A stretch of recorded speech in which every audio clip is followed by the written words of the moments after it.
Sabendo que um jogo online multiplayer é um sistema distribuído com múltiplos jogadores heterogêneos no tocante a hardware, latência de conexão, estabilidade de conexão, largura de banda, e que eles estão compartilhando uma mesma região crítica, que no caso seria o estado do jogo, e além disso supondo uma arquitetura cliente-servidor, simplesmente esperar por pacotes vindos do servidor autoritário, com informações das atualizações dinâmicas do jogo em tempo real, não seria fluido o suficiente. E isso faria com que a percepção do movimento das entidades que são controladas pelo servidor seria totalmente abrupta,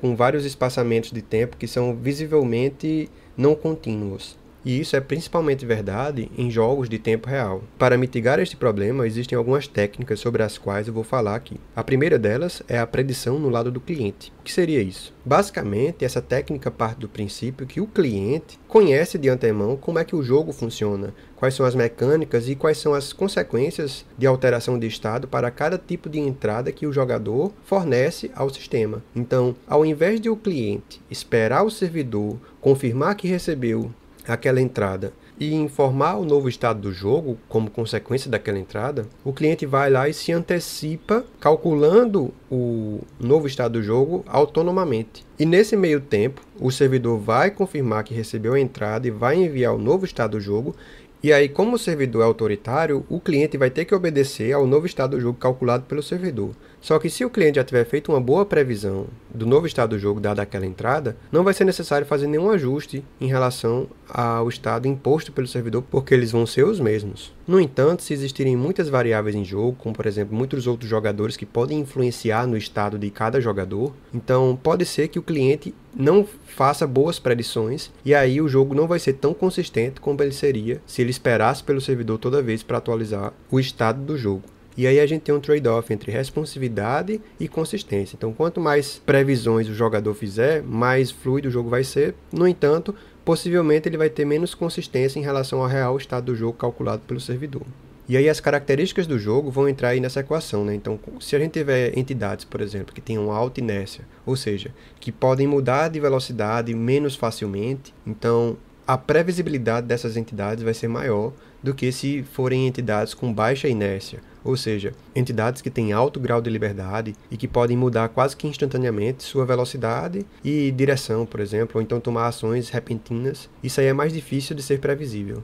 E aí surgem algumas técnicas para fazer essa reconciliação com o estado imposto pelo servidor. Porque o que é que acontece? Cada jogador tem uma visão de si próprio, ou seja, das entidades que ele controla, no presente, ao passo que as entidades que são controladas por outras pessoas que estão jogando também são vistas na sua forma que estavam num passado próximo, porque existe um lapso temporal entre um comando realizado por um cliente externo, ou seja, um jogador externo, sua chegada no servidor e a transmissão até sua máquina local. E aí o que pode ser feito é, a cada evento que ocorre no jogo, ser adicionada uma informação temporal de quando aquele evento aconteceu, seja por um timestamp ou por algum identificador sequencial numérico, por exemplo, de forma que seja possível realizar no lado do cliente uma reconciliação temporal satisfatória, principalmente para eventos críticos no jogo, tais como a morte de um jogador ou um dano realizado na vida de um jogador, que são eventos cruciais que podem determinar a vitória ou a derrota de um jogo, Outro ponto importante em jogos de tempo real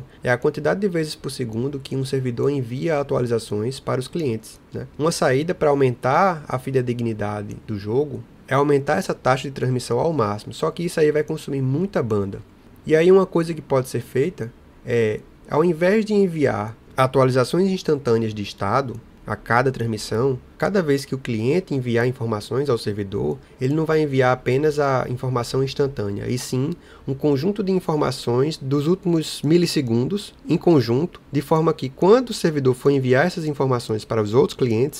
clientes vão receber informações suficientes para renderizar aquela transição de estado que ocorreu durante aquele lapso temporal, e não somente uma transição instantânea. E aí, além de aumentar essa taxa de amostragem dos estados do jogo antes de enviar os pacotes para o servidor, os clientes ainda fizerem uma interpolação entre os valores ao longo do tempo, a suavidade dos movimentos vai ser bem maior. Além disso, supondo que a gente está mantendo essa informação temporal de cada evento do jogo e que os jogadores têm uma visão do passado de cada outro jogador, a gente poderia ter um cenário em que um jogador A no presente, vê o jogador B na sua imagem passada, afeta esse jogador B naquele instante de tempo, e aí o servidor vai ter como validar, dado que o jogador A tomou aquela ação naquele instante do tempo, se realmente o jogador B, para a sua visão, foi realmente afetado pelo jogador A. E aí, o jogador A vai ter uma experiência de usuário muito mais fluida e coerente com o que ele vê naquele instante do tempo, e como o jogador B foi quem sofreu a ação, ou seja, ele foi o polo passivo daquele evento, vai ser como se o jogador A realmente tivesse afetado a ele naquele instante do tempo que ele estava vivendo. Agora, claro, isso aí vai depender de jogo a jogo, né? Outro problema que a gente tem recorrentemente é que jogadores com a latência muito alta, ou seja, que tem uma resposta do servidor muito demorada, podem sofrer injustiças dentro de um jogo. E aí, para mitigar esse problema, o servidor pode fazer o seguinte: ele guarda todos os comandos recebidos em um lapso temporal X, e aí todos os comandos recebidos naquele intervalo de tempo vão ser processados como se tivessem ocorrido no mesmo instante. Dessa forma, jogadores que têm um delay muito baixo não vão ter uma vantagem tão nítida em relação a jogadores que têm um delay maior. Note, no entanto, que esse tipo de abordagem pode tornar o jogo mais justo, mas ao mesmo tempo ele vai ser menos responsivo.